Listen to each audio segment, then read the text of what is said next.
கரூர் சம்பவம் நம் முகத்தில் செருப்பை கொண்டு அடித்திருக்கிறது. இது வந்து மூணாவது செருப்படி அப்படின்னு நான் நினைக்கிறேன். அதாவது என்ன செருப்படி அப்படின்னா, நீ வடக்கன்னு வட இந்தியர்களை கேலி பண்ணுறதுக்கு உனக்கு எந்த அருகதையும் கிடையாது.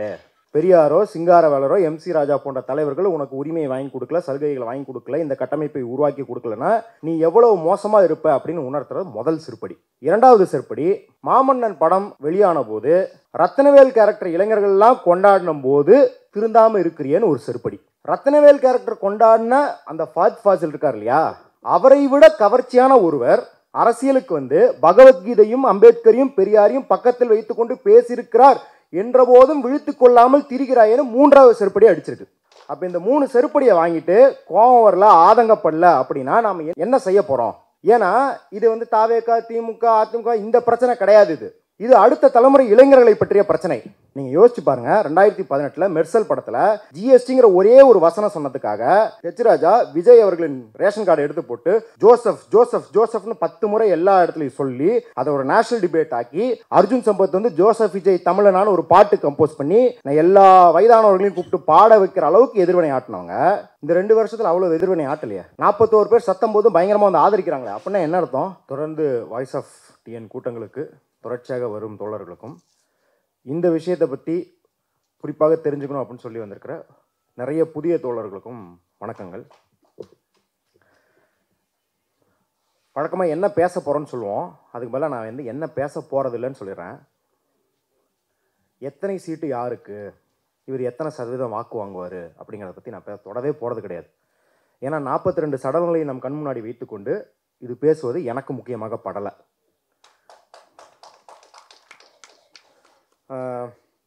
ஒரு கமெண்ட்லேருந்து ஆரம்பிக்கிறேன். கமெண்ட்னா சோஷியல் மீடியா கமெண்ட்டில் பொதுவாக கடந்த 2 வாரங்களாக தோழர்கள், நிறைய அக்கறை கொண்ட தோழர்களும் சரி, கொஞ்சம் வந்து நம்மளுக்கு வந்து அறிவில்லை அப்படின்னு வந்து நம்மக்கிட்ட வந்து குதர்க்கமாக கேள்வி கேட்குற தோழர்களும் சரி, ஒரு கேள்வி என்ன கேட்குறாங்கன்னா, வழக்கமாக சிரிச்சுட்டே பதில் சொல்லுவீங்களே, வழக்கமாக கூலாக பேசுவீங்களே, ஏன் இந்த விஷயத்தில் மட்டும் இவ்வளோ கோவப்படுறீங்க அப்படின்னு அக்கறை கொண்ட நிறைய தோழர்கள் மெயிலில் அனுப்பிச்சாங்க, ஃபோன் பண்ணி கேட்டாங்க.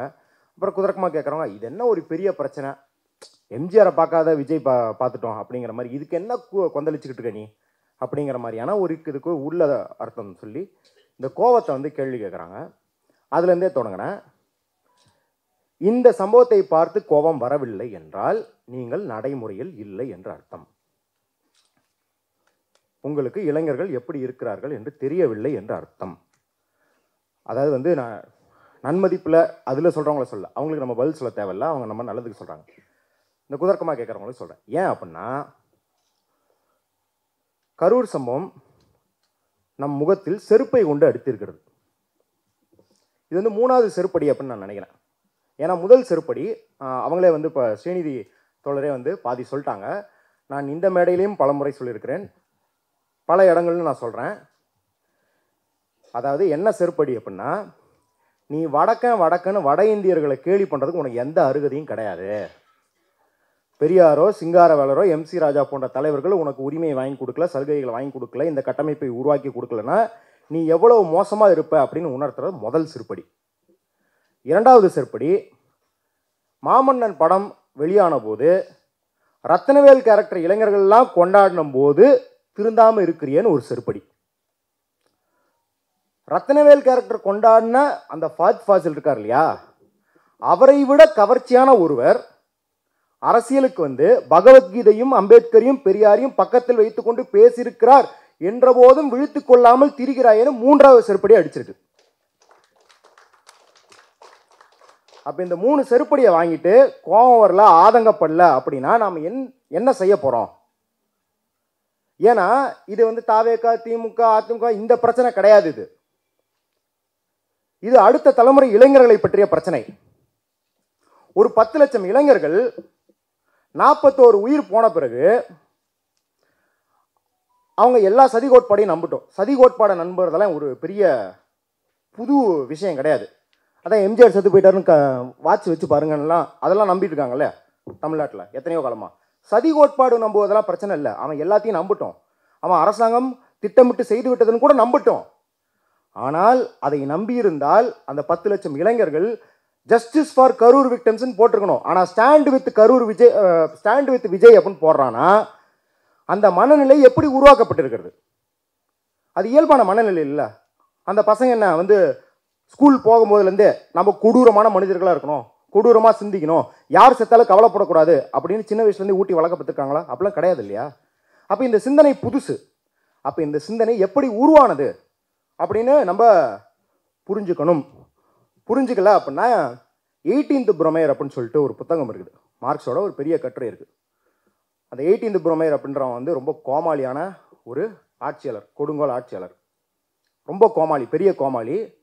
அதுக்கு வந்து எப்படி நடந்தது தெரியல அப்படின்னு பிரெஞ்சு சமூகம் சொல்லுச்சு. அப்படின்னா இவன் எப்படி தலைவனாக உருவானானே தெரில அப்படின்னு சொல்லுச்சுன்னா இந்த சமூகத்தை வரலாறு மன்னிக்காது அப்படின்னுவார். அதே போல் இப்படி செருப்படி வாங்கிட்டு நிற்கும் போதும் நம்ம இதிலிருந்து பாடங்களை கற்றுக்கொள்ளாமல் நம்ம ஏற்கனவே இருக்கிற நாங்களாம் எம்ஜிஆரே பார்த்துட்டோம் அப்படிங்கிற ஒரு மனநிலையிலேருந்து இயங்கிட்டு இருந்தோம் அப்படின்னா நம்மளை வரலாறு மன்னிக்காது அப்படிங்கிறத மனசில் வச்சுக்கணும்.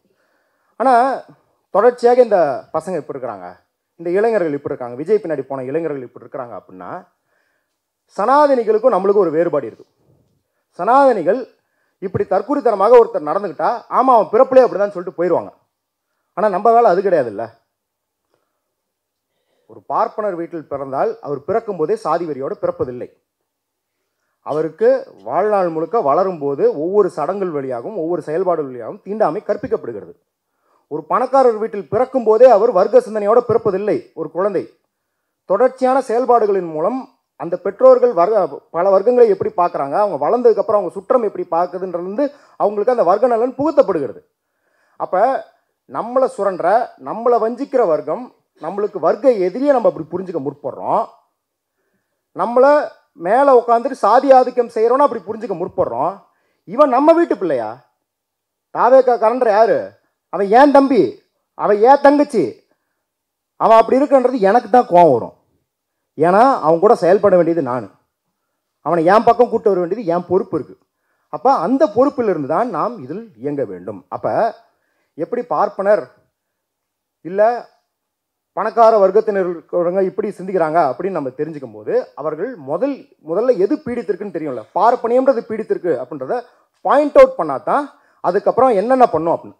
இப்போ நம்ம அதை பற்றி தான் பேச போகிறோம். எதால் இந்த இளைஞர்கள் பாதிக்கப்பட்டிருக்கிறார்கள், எப்படி பாதிக்கப்பட்டிருக்கிறார்கள், ஏன் பாதிக்கப்பட்டிருக்கிறார்கள், எந்த சூழல் இதை உருவாக்கி கொண்டிருக்குது, கடைசியாக சுருக்கமாக என்ன செய்வது அப்படிங்கிறதோட முடிச்சிடலாம். எதால் பாதிக்கப்பட்டிருக்கிறார்கள் அப்படின்னா பாசிசத்துக்கு தேவையான ஒரு கல்ட். நான் மிகவும் கவனமாக என் வார்த்தையை பிரயோகிக்கிறேன். தாவேகா கட்சி பாசிஸ்ட் கட்சி கிடையாது. தாவேகாவில் இருக்கிற இளைஞர்கள் பாசிஸ்டுகள் கிடையாது. விஜய் ஒரு பாசிச தலைவர் ஹிட்லர் கிடையாது. அவர்கள் மதவாத சிந்தனை ஜாதிவாத சிந்தனை எல்லாம் கிடையாது. ஏன்னா வெட்டி போடுறவங்க நிறைய பேர் இருக்காங்க இல்லையா, அதனால தாவேகா பாசிஸ்ட் கட்சின்னு சொல்லிட்டோம் அப்படின்னு வெட்டி பரப்புவாங்க. தாவேகா பாசிஸ்ட் கட்சி கிடையாது. ஆனால் ஒரு பாசிச கும்பலால் டேக் ஓவர் பண்ணிக்கக்கூடிய, கையகப்படுத்தக்கூடிய ஒரு கல்ட்டை உருவாக்கி வைத்திருக்கிறார்கள். அதை நாம் புரிந்து கொள்ள வேண்டும். இதை வந்து அவங்க கான்சியஸாக பண்ணாங்க, அன்கான்சியஸாக பண்ணாங்கன்ற கேள்விக்குள்ளே போவானா. ஏன் அப்படின்னா, ஏன் இதை சொல்கிறோன்னா, உத்தரப்பிரதேஷ் எடுத்துக்கோங்க, உத்தரப்பிரதேஷ், மகாராஷ்டிரா எடுத்துக்கோங்க. மகாராஷ்டிரா நாக்பூரில் தான் ஆர்எஸ்எஸ் இருக்குது அப்படின்னாலும் அவர்களுக்கு உத்தரப்பிரதேசில் இருந்த அளவுக்கு மகாராஷ்டிராவில் எளிதாக இருக்கவில்லை வளர்வது. ஏனென்றால் மகாராஷ்டிரா இன்னும் கொஞ்சம் இண்டஸ்ட்ரியலைஸ் ஸ்டேட். அதனால் யூனியன்கள், கம்யூனிஸ்ட் யூனியன்கள் ஸ்ட்ராங்காக இருந்தது. அம்பேத்கர் வழியில் வந்த தலித் இயக்கம் ஸ்ட்ராங்காக இருந்ததுங்க. அப்போ இதை கிளியர் பண்ணுறதுக்கு அவங்களுக்கு ஒரு வழி தேவைப்பட்டது. அப்போ சிவசேனா அப்படின்ற அமைப்பு ஆன்டி யூனியன் வயலன்ஸ்லையும் ஆன்டி தலித் வயலன்ஸ்லையும் வந்து பெரிய வன்முறையை நிகழ்த்தி இந்த தடைகளை கிளியர் பண்ணோன்னே நேராக வந்து உட்காந்துட்டான். ஆர்எஸ்எஸ் பிஜேபி உட்காரலாம். இதற்கு அர்த்தம் வந்து ஆர்எஸ்எஸ் பிஜேபி தான் சிவசேனா உருவாக்குச்சு அப்படின்னு சொல்கிறது கிடையாது. இன்றைக்கி வந்து விஜய் வந்து பாஜக தான் இறக்கி விட்டுருக்கு அப்படின்னு சொல்கிற மாதிரி சொல்கிறது கிடையாது. நம்ம அந்த வாதத்துக்குள்ளே போனோம், விஜய் வந்து பாஜக இறக்கி விட்டுச்சா இல்லைன்னு. என்னன்னா இறக்கி விட்டுக்கவே தேவையில்லை அப்படிங்கிறத இந்த வாதம். ஏன்னா இப்போ வந்து பல அறிஞர்கள் எழுதும்போது சொல்லுவாங்க, சிவசேனாவை பாஜக உருவாக்கியது அப்படிங்கிறது கிடையாது, இல்லை ஆர்எஸ்எஸ் உருவாக்கியதுன்றது கிடையாது. ஆனால் உருவாக்கியதை அனுமதித்தது. It actively encouraged it. Arvind Kejriwal காங்கிரஸை எதிர்த்து, ஊழல் என்று எதிர்த்து காங்கிரஸை அழிக்கும் வரை தட்டி கொடுத்தது இல்லையா? அப்பெல்லாம் ஐடி உள்ளே. அப்போ தாவேகா உருவாக்கத்தை அவர்கள் செய்யவில்லை. ஆனால் அதை பார்த்து எங்களுக்கு உகந்தாற் போல தான் இது நடக்குதுன்னு அனுமதிச்சிருக்கிறாங்க. பாஜகவை பற்றி சொல்லுவாங்க, ஆர்எஸ்எஸ் பற்றி சொல்லுவாங்க. மற்ற எல்லா கட்சிகளுக்கும் விடை அது அவங்களுக்கு ஒரு பண்பு இருக்குது. என்ன அப்படின்னா, இவர்களுக்கு காலையில் விதைத்து விட்டு சாயங்காலம் அறுவடை செய்யும் பதட்டமெல்லாம் கிடையாது. நீங்கள் யோசிச்சு பாருங்க, 2018 மெர்சல் படத்தில் ஜிஎஸ்டிங்கிற ஒரே ஒரு வசனம் சொன்னதுக்காக ஹெச் ராஜா விஜய் அவர்களின் ரேஷன் கார்டை எடுத்து போட்டு ஜோசப் ஜோசப் ஜோசப்னு 10 முறை எல்லா இடத்துலையும் சொல்லி அதை ஒரு நேஷனல் டிபேட் ஆக்கி, அர்ஜுன் சம்பத் வந்து ஜோசப் விஜய் தமிழனான்னு ஒரு பாட்டு கம்போஸ் பண்ணி நான் எல்லா வயதானவர்களையும் கூப்பிட்டு பாட வைக்கிற அளவுக்கு எதிர்வினை ஆட்டினவங்க இந்த 2 வருஷத்தில் அவ்வளோ எதிர்வினை ஆட்டலையே. 41 பேர் சத்தம் போதும் பயங்கரமாக வந்து ஆதரிக்கிறாங்களே, அப்படின்னா என்ன அர்த்தம்? இதை அவர்கள் அங்கீகரிக்கிறார்கள். ஏன்னா எப்படி சிவசேனா மகாராஷ்டிராவுக்கு தேவைப்பட்டதோ, தமிழ்நாடு பெரியார் மண் அப்படின்னு சொல்வது, உடனே எல்லாம் கேட்பாங்க, இங்கெல்லாம் ஜாதியெலாம் ஒழிஞ்சு போச்சா, எல்லாம் முற்போக்கால பெரியார் மண் அப்படின்னு சொல்கிறது. ரிலேட்டிவ்லி ஒப்பீட்டளவில் தமிழ்நாடு ஒரு லிபரல் ஸ்டேட். அப்போ அதற்கு கிரவுண்டை கிளியர் பண்ணுறதுக்கு விஜய் போன்ற ஒரு நபர் தேவைப்படுகிறார். அப்போ அது ஆர்எஸ்எஸ் உருவாக்கமோ இல்லையோ, பார்த்தோன்னே ஆர்எஸ்எஸ்க்கு சூப்பர்ரா, ஒரு ஒய்ஃப் பாதுகாப்பு போட்டு வை, இவன் கிரவுண்டெல்லாம் கிளியர் பண்ணுவான். இந்த வடிவேல் ஜோக் ஒன்று வரல, பெரிய தேசிங்க ராஜா குதிரை எடுத்து போகிறாரு, இங்கே தானே வருவ அப்படின்னு விஜயை அது விட்டு வச்சிருக்குது. அது என்ன அப்படின்னா, இப்போ ஃபாசிஸ்ட்னா இப்போ வந்து தேசியவாதம், அதீத தேசியவாதம், மதவாதம், ஜாதியவாதம், மேலாதிக்கமாக சொல்லுவோம் இல்லையா, அதெல்லாம் ஒரு ஃபாசிஸ்ட் வந்து சப்ளை பண்ணுவான். ஆனால் அந்த கல்ட் இருக்கு இல்லையா, அந்த கல்ட்டுக்குன்னு சில முறை இருக்குது. அதில் ட்ரெயின் பண்ணி வச்சுட்டா ஃபாசிஸ்ட் அப்புறம் வந்து இந்த பெயிண்ட் அடிச்சுக்குருவான். அது என்னென்ன முறைனா, முதல்ல வந்து ஹீரோ வர்ஷிப். ஹீரோ வர்ஷிப் அப்படின்னா வந்து சாதாரண ஹீரோ வர்ஷிப் கிடையாது. இது வந்து சினிமா நாயக் பின்பம் அப்படிங்கிறது கிடையாது. ஏன்னா நம்ம வந்து ரஜினி ஃபேன்ஸ்லாம் பார்த்துருக்கோம். ரஜினி ஃபேன்ஸ்க்கு சமூக வலைதளத்தில் என்ன பேர் சொல்லி கூப்பிட்றாங்கன்னு உங்களுக்கு எல்லாத்துக்கும் தெரியும்.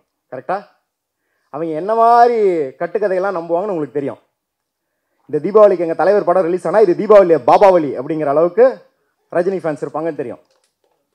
ஆனால் அவர்களே தான் தலைவன் வீட்டை விட்டு வெளியே வரலன்னொன்னே ஒரு 200 பேர் வீட்டு முன்னாடி போய் கூட்டான், வெளியே வா சாமி, என் குலதெய்வமே வெளியே வா அப்படின்னு கேட்டான்.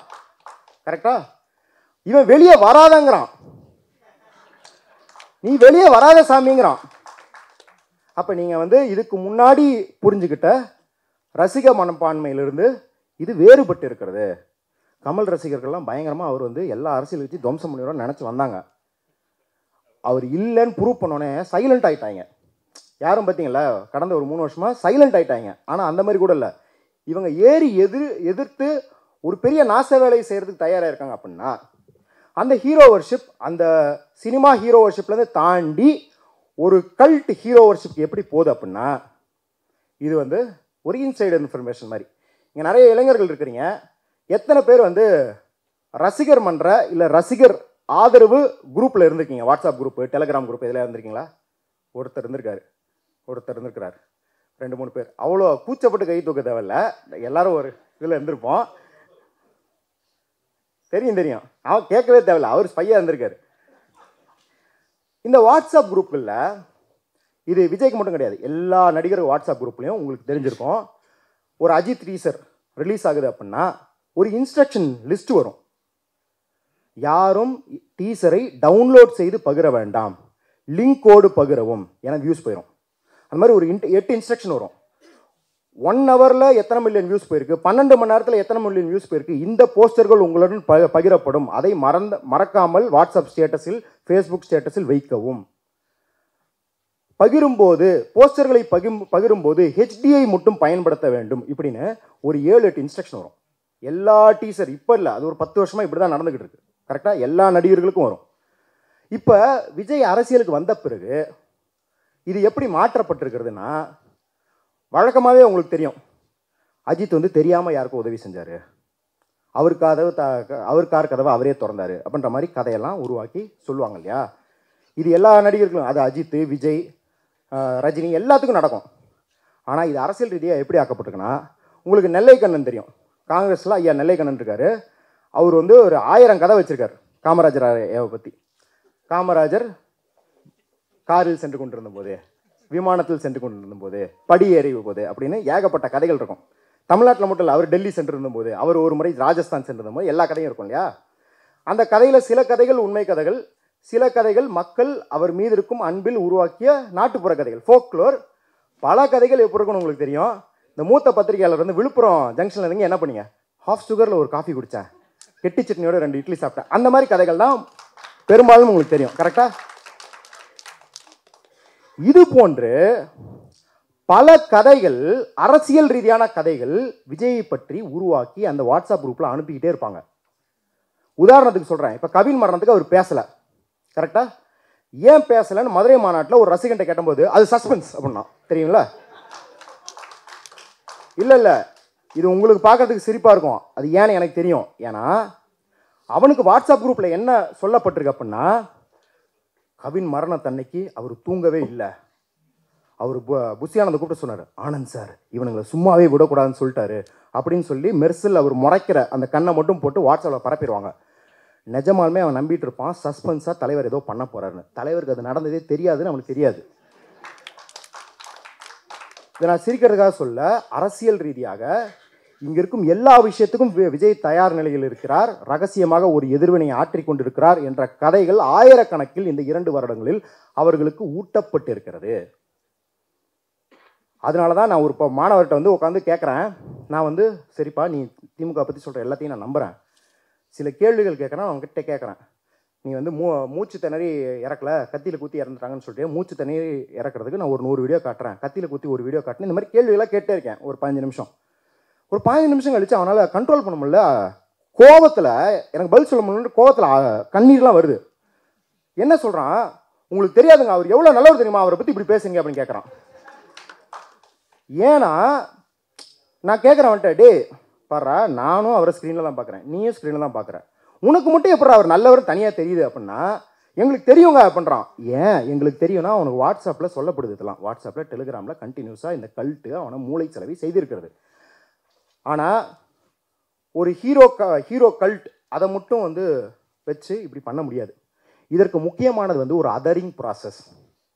ஒரு மாபுக்கு அந்த மாபு எவ்வளோ கட்டுக்கணங்காத மாபு ஆனாலும் இருக்கலாம், ஆனால் அது ஒரு ஃபாசிஸ்ட்டுங்க வந்து டேக் ஓவர் பண்ணுறதுக்கு ட்ரெயின் பண்ண வேண்டிய ஒரு கூறு அதரிங் ப்ராசஸ்.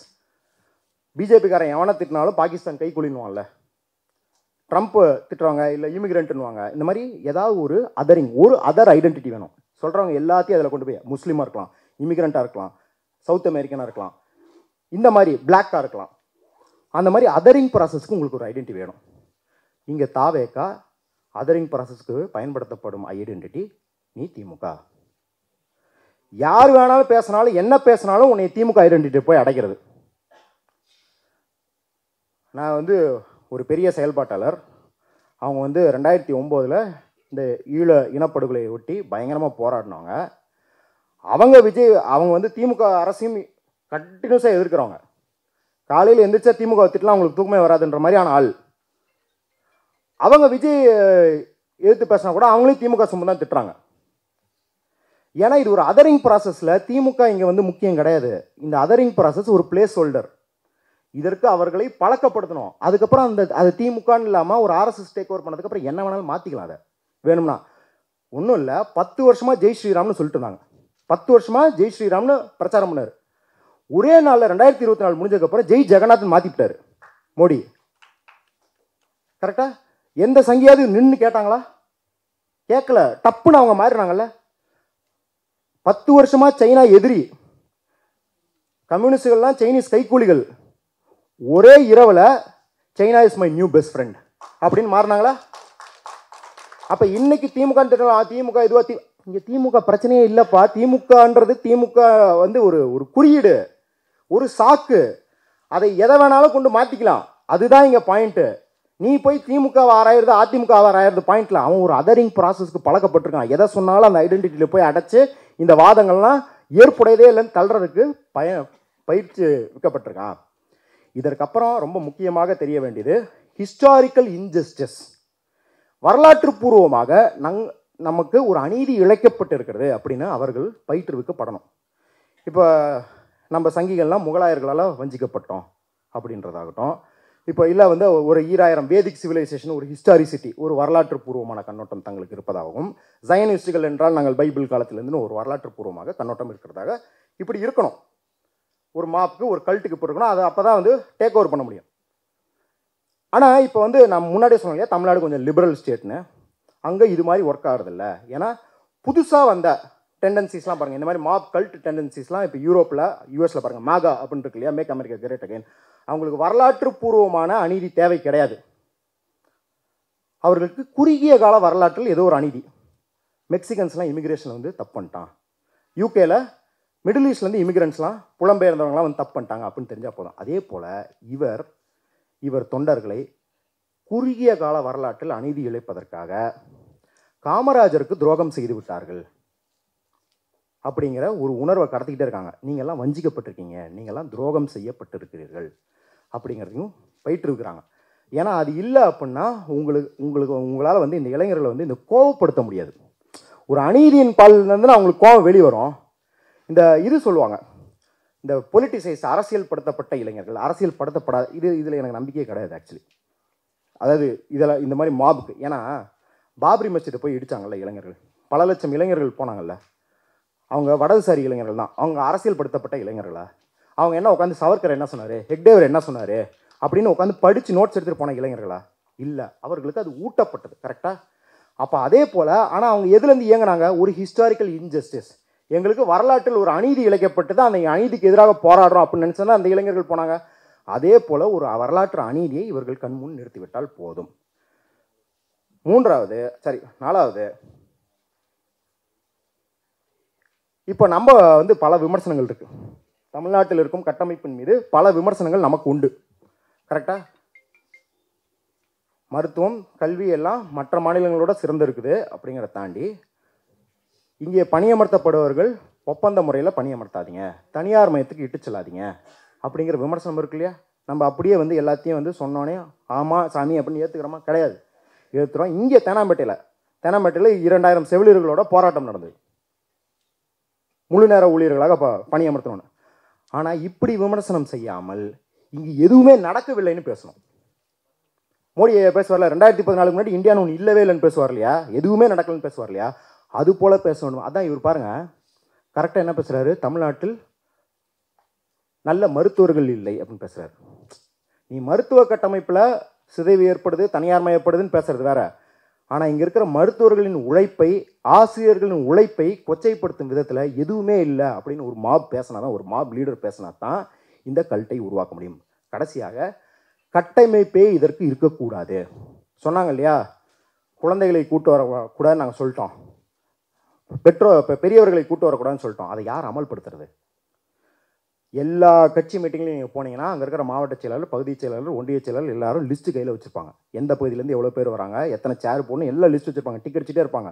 கூட குறைச்சலான்னா கீழே இருக்கவங்களை பிடிச்சி வாங்குன்னு வாங்குவாங்க. கரெக்டாக? அவர்கள் அமல்படுத்த எந்த கட்டமைப்பும் இல்லை தாவேக்காலன்றதான் இந்த விபத்து காட்டுது. ஆனால் அது தெரியாமல் நடந்தது அல்ல, தெரிஞ்சே நடந்தது. ஏன்னா கட்டமைப்பு அப்படின்னு ஒன்று வந்துட்டா அன்கண்ட்ரோல்டாக கட்டுப்படுத்த முடியாத ஒரு மாபை உருவாக்க முடியாது. கட்டமைப்புன்னு உருவாக்கி எல்லா மாவட்ட செயலாளர் எல்லாம் இந்த ரோல் நில்லு, 2 ரூபா நில்லு அப்படின்னு சொல்ல ஆரம்பிச்சிட்டா 10,000 பேர் வந்து பஸ்ஸை தள்ள மாட்டான். 10,000 பேர் பஸ் தள்ளுறது தான் என்னோட பவரே. இதை காட்டி தான் நான் திமுகவுக்கு எதிரு, பாஜகவுக்கு எதிர்னு ஃப்ளெக்ஸ் பண்ணுறேன், மசில் ஃப்ளெக்ஸ் பண்ணுறேன். அப்போ இதையே நான் இழந்துட்டேன், என்ன பண்ணுறது? அப்போ கட்டமைப்பு இல்லாமல் உருவாக்க வேண்டும் அப்படிங்கிறது தான். ஓகேவா? இந்த 5 கூறுகள் ஏற்கனவே தாவேக்கா உருவாக்கி வைத்திருக்கும் இந்த இளைஞர்கள்ட்ட பூத்தப்பட்டிருக்கு அப்படின்னும்போது, இன்றைக்கி வந்து ஒரு சிபிஐ விசாரணை இல்லை, இதில் நாங்கள் ஆதரவு தெரிவிக்கிறோம் ஹெச் ராஜாவோ அண்ணாமலையோ பூந்து இவர்களை டேக் ஓவர் பண்ணால் என்னென்னலாம் ஆகும் அப்படின்னு யோசிச்சு பாருங்கள். நம்ம சொல்லவே தேவையில்லை. இவர்கள் எவ்வளோ வீரியமாக இருக்காங்கன்னு தெரியும். இந்த பசங்க இன்னும் சொல்கிறேன், இந்த பசங்களுக்கு இதெல்லாம் தெரியாது. அவர்கள் ஆனால் பாஜகவால் பயன்படுத்தப்படுகிறோம் என்பதும் தெரியாமல் இருக்கிறாங்க அப்படின்றது தான் இங்கே பிரச்சனையாக இருக்குது. அண்ணாமலையோட வீடியோ எடுத்து படித்தவன் தாண்டா அப்படின்னு ரீல்ஸ் போடுறாங்க தாவேக்கா பசங்க. அப்படின்னா என்ன அர்த்தம்? அந்தளவுக்கு கண்மூடித்தனமாக இந்த 5 விஷயங்கள்லாம் அவங்கள ஊறி போய் வச்சுருக்காங்க. சரி, இந்த கடைசி நிறைவு பகுதிக்கு வந்துட்டோம். இப்போ இதெல்லாம் ஏன் நடந்ததுன்னு தெரிஞ்சுக்கணும்ல. இப்போ இது விஜய் அப்படின்றவர் ஒரு ஒப்பற்ற ஆற்றல் கொண்டவர் இதை நிகழ்த்தி விட்டார்னு கிடையாது. இது ஏதோ ஒரு சூழலில் உருவாக்கியிருக்கு. இன்றைக்கி அதை நம்ம தடுக்கல அப்படின்னா 10 வருஷம் கழிச்சு பிரதீப் ரங்கநாதனோ, கவினோ, ஹரிஷ் கல்யாணோ இதை யூஸ் பண்ண மாட்டாங்கன்னு உங்கள்கிட்ட ஏதாவது உத்தரவாதம் இருக்கா? கிடையாதா? அப்போ நம்ம விஜயை லாக் பண்ணி என்ன வேணாலும் பண்ணிடலாம், நம்மளே லாக் பண்ண தேவையில்ல, அவளே லாக் பண்ணிட்டு உள்ளே தான் உட்காந்துக்கிறாரு அவர். விஜய் லாக் பண்ண நம்ம எஃபர்ட் போட வேணாம். ஆனால் இவங்க என்ன பண்ணுறது அப்படின்னு யோசிக்கணும்ல. எந்த சூழல் உருவாக்கினாங்க நாங்கள் இதில் வந்து ஒரு 2 வன்மம்னு வச்சுக்கோங்க, ஆதங்கம்னு வச்சுக்கோங்க, ஒரு 2 வரியை சொல்லிடுறேன். பயங்கர மூத்த அறிவார்ந்த தோழர்கள் இருக்காங்க இல்லையா, இந்த கரூர் நடந்தோடனே அடுத்த நாள்லேருந்தே அவர்களோட ஆய்வு முடிவுகளை வெளியிட ஆரம்பிச்சிட்டாங்க. ஏன்னா நம்மகிட்ட எல்லா ஆய்வும் ஏற்கனவே இருக்குல்ல, இன்னும் முடிவு விடுறதானே பெண்டிங். ஏது சொல்கிறேன்னா வந்து வருஷத்துக்கு 2 முறை வந்து எங்கள் தலைவர் உங்கள் தலைவரை திட்டினாரு, உங்கள் தலைவர் எங்கள் தலைவரை திட்டினாருன்னு வருஷத்துக்கு 2 முறை சண்டையை கிளப்பி ஐயோ ரொம்ப அவசியம். ஏன்னா நம்ம ஃபாசிச எதிர்ப்பில் எல்லாமே செஞ்சுட்டோம், இது மட்டும் தான் இன்னும் பெண்டிங் இருக்குது. இதையும் செஞ்சால் ஃபாசிசம் ஏறி அடித்து ஆர்எஸ்எஸ்லாம் கவிழ்த்தரலாம்ல. அதில் மும்மரமாக இருக்கும் தோழர்கள். அடுத்த நாள்லேருந்து இதை பகுப்பாய்வு, அது நான் வந்து இந்த கோட்பாடு அந்த கோட்பாடு, அது மார்க்சியம், பெரியாரியம், அம்பேத்கரியம், நான் இயக்க தோழர்களையும் சொல்ல, இயக்க தோழர்கள் தான் நம்மளுக்கு வழி நடத்துகிறாங்க. இந்த முகநூல் ஆய்வாளர்கள் இல்லை ட்விட்டர் ஆய்வாளர்கள்னு வச்சுக்கோங்க, பொதுவாக அப்படியே 10ஆம் பொதுவாக நவதாராளமய பண்பாட்டு தாக்கம், அவ்வளோதான் முடிஞ்சு போச்சு. இதில் எல்லாமே புரிஞ்சுக்கலாம் சார். நவதாராளமய பண்பாட்டு தாக்கம் அப்படின்னா அது பொதுவான போக்கு. இப்போ ஒரு இன்ஜின் ரிப்பேர் ஆகி போச்சு, எப்படிப்பா சரி பண்ணுறது அப்படின்னு கேட்டால் நியூட்டன் இயற்பியல் விதிகளை அப்ளை பண்ணுங்க அப்படின்னா அந்த மெக்கானிக் உங்களை ஒரு பார்ப்பாரு பாருங்க. ஏய், நியூட்டனின் இயற்பியல் விதியில் தான் எல்லாமே இயங்குது, குறிப்பாக அங்கே என்ன பிரச்சனைன்னு சொல்லு. மார்க்சியர்கள் அப்படி யோசிக்கணும்னா யோசிக்கணும். Lenin, Leo Tolstoy, the mirror of Russian revolution ஒரு கட்டுரை இருக்குது. அந்த கட்டுரையாகட்டும், அவர் டாட்சேவஸ்கி பற்றி எழுதியாகட்டும், எல்லாத்தையும் படிங்க. அவர் அந்த காலத்தில் இருக்கும் நாவலாசிரியர்கள் என்ன எழுதுனாங்க அப்படிங்கிறத ஆராய்ஞ்சு நம்மளுக்கு சொல்கிறாரு. அந்த காலத்தில் பீத்தோவன் இசை அவருக்கு பிடிச்சிருக்கும், பியானோ சொனாட்டா அதை கேட்டுருக்கும்போது அவர் சொல்கிறாரு, இதை கேட்டே இருந்தேன்னா நான் புரட்சி பண்ணுங்கிறத மறந்து போயிடுவோம் போல அப்படின்றாரு. நாடகங்கள் அவருக்கு தெரியுது. ஏன் தெரியுது? அவருக்கு என்ன ஜாலி பண்ணணும்னு இருக்கா? இல்லை அவர் ஒரு இலக்கியவாதி. அவருக்கு ஏன் தெரியுதுன்னா அன்னைக்கான பண்பாட்டு வெளிப்பாடுகள் மக்கள் மனதில், இளைஞர்கள் மனதில் என்ன தாக்கம் செலுத்துதுன்னு அவருக்கு தெரிஞ்சுக்கணுன்ற அக்கறை இருந்தது. இப்படி ஆய்வு கட்டுரை எழுதுறவங்க யாருக்கா தெரியுதா? இந்த ஆய்வு கட்டுரையில் பாதி படிக்கிற போதே தெரியும் இவங்க 10 நிமிஷம் கூட ஒரு இளைஞன் கூட பேசுனதுலன்னு தெரியும். நான் ஏன் இதை ஆதங்கத்தோடு சொல்கிறேன், உனக்கு எல்லாம் தெரியுமானா எனக்கும் தெரியாது. ஆனால் நம்மளுக்கு தெரியல, நம்மள்ட்ட ஆய்வுகளே கிடையாது, நம்ம முதல்ல ஒத்துக்கணும்ல. அப்போ அங்கேருந்து போக முடியும். இப்பயே எல்லாமே தெரிஞ்ச மாதிரி ஆரம்பிச்சிட்டோம் அப்படின்னா ஏற்கனவே 90s நாங்கள் இன்டலெக்சுவலி மட்டடிக்கப்பட்டிருக்கோம்.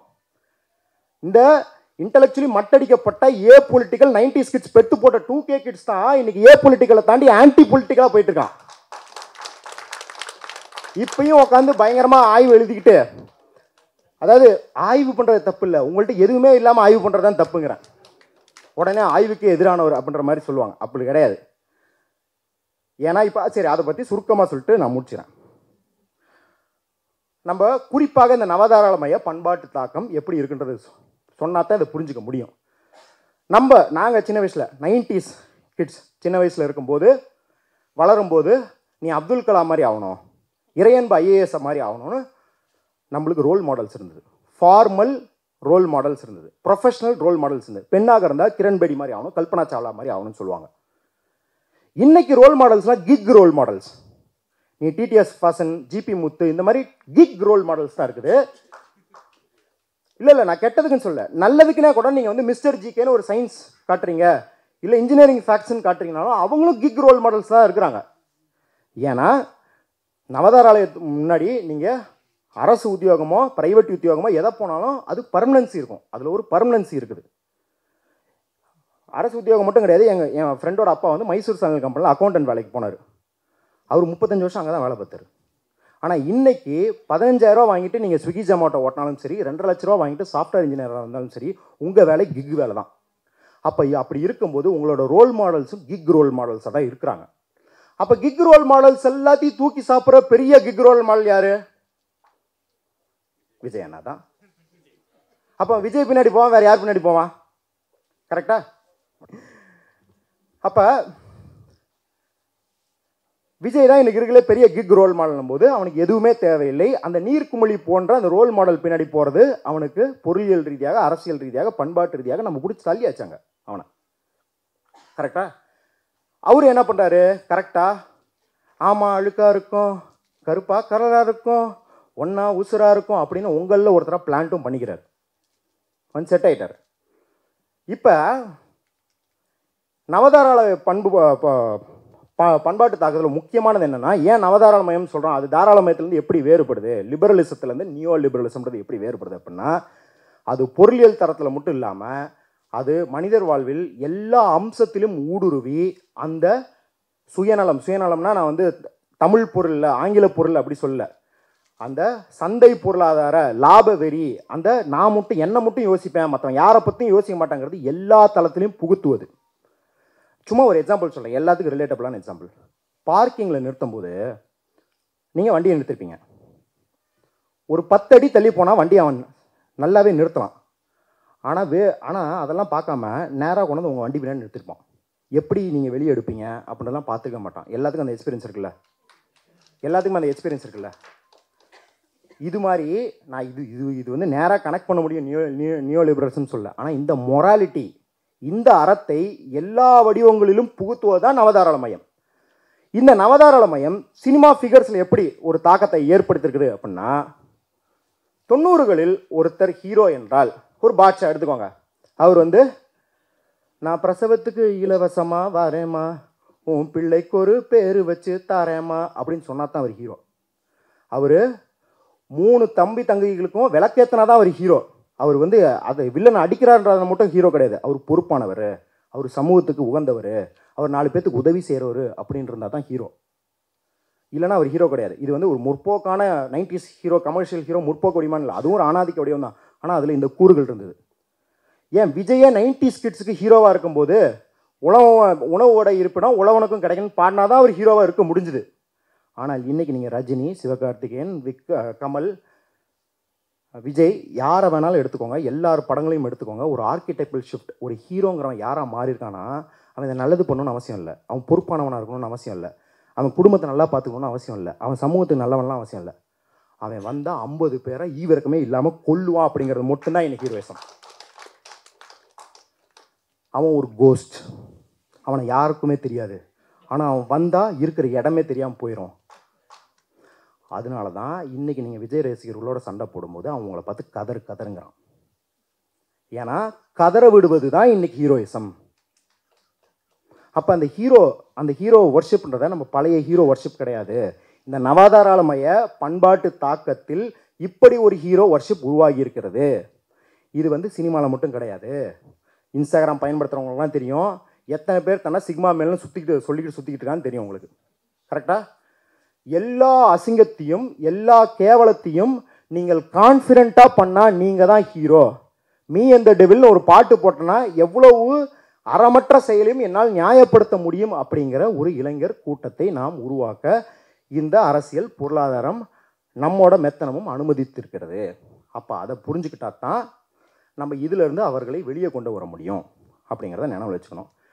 நிறைய பேசிட்டேன். இப்போ வந்து இதுக்கு நிறைய விஷயங்கள் செய்யலாம், நிறைய இருக்குது. பண்பாட்டு இதில் வேலை பார்க்கணும், பாடத்திட்டத்தில் மாற்றணும், இந்த மாதிரி நிறையா இருக்குது. ஆனால் ஒரு கோரிக்கையை அரசுக்கு கோரிக்கையாமல் வச்சுட்டு அதோடய நான் முடிச்சுக்கலாம் அப்படின்னு நினைக்கிறேன்.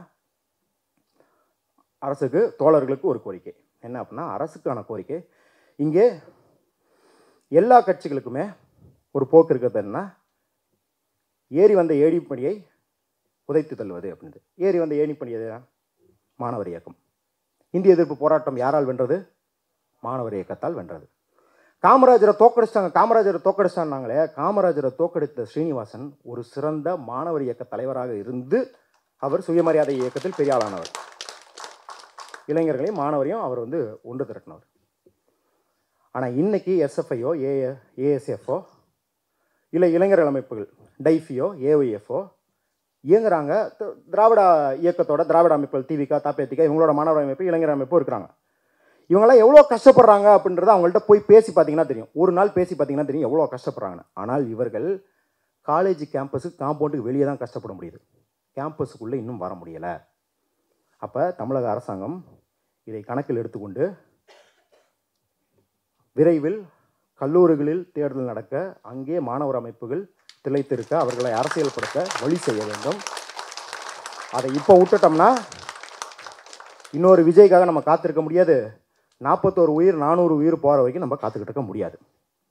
தோழர்களுக்கு என்ன கோரிக்கை அப்படின்னா, இளைஞர்களை பற்றி தெரிந்து நீங்கள் இளைஞர்களை ஆய்வு செய்ய வேண்டும் என்றால் நீங்கள் எந்த புத்தகத்தை வேணாலும் படிக்கலாம், ஆனால் முதலில் இளைஞர்களிடம் பேச வேண்டும். அதற்கு உங்களுக்கு அசாத்தியமான பொறுமை வேண்டும். இளைஞர்கள் அன்னைக்கு அவருக்கு டால்ஸ்டாய் படித்தார், டாஸ்டோயெவ்ஸ்கி படித்தான்ற மாதிரி இன்றைக்கி இளைஞர்கள் எதை படிக்கிறாங்க, எதை பார்க்குறாங்க, எதை உள்வாங்குறாங்க அப்படிங்கிறது உங்களுக்கு தெரியணும். அவங்க உங்களை கலாய்ப்பாங்க, உங்களுக்கு உங்கள் மேலே மீம்ஸ் போடுவாங்க, உங்களை ரேகிங்லாம் பண்ணுவாங்க. கூட்டத்துக்குலாம் போனால் நான்லாம் பயங்கரமாக ரேகிங் செய்யப்பட்டிருக்கேன். இந்த இப்போ இருக்கிற காலேஜ் பசங்களுக்கு காலேஜுக்கு போனால் உள்ளே போகும்போது ஃபோட்டோ எடுத்துட்டான், என்னை வந்து ஒரு அரை மணி நேரம் கழித்து கூப்பிட்றாங்க, அதுக்குள்ளே உள்ளே வந்த ஃபோட்டோ வச்சு மீம் போட்டான் ப்ரொஜெக்டில். டக்குன்னு கருக்குன்னு இருக்கும் தான். ஆனால் அதை தாண்டி தான் நம்ம அவங்கள்ட்ட பேசணுமா இருக்குது, அவங்க குறைகளை கேட்க வேண்டியதாக இருக்குது.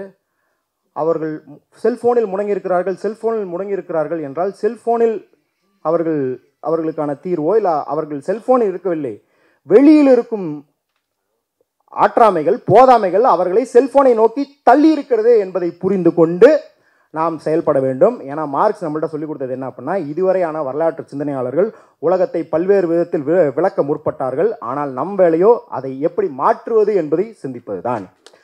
அப்படி மாற்றுவதற்கான இது ஒரு துவக்கமாக இருக்கும் என்று நம்பி விடைபெறுகிறேன். வாய்ப்பளித்த தோழர்களுக்கு நன்றி.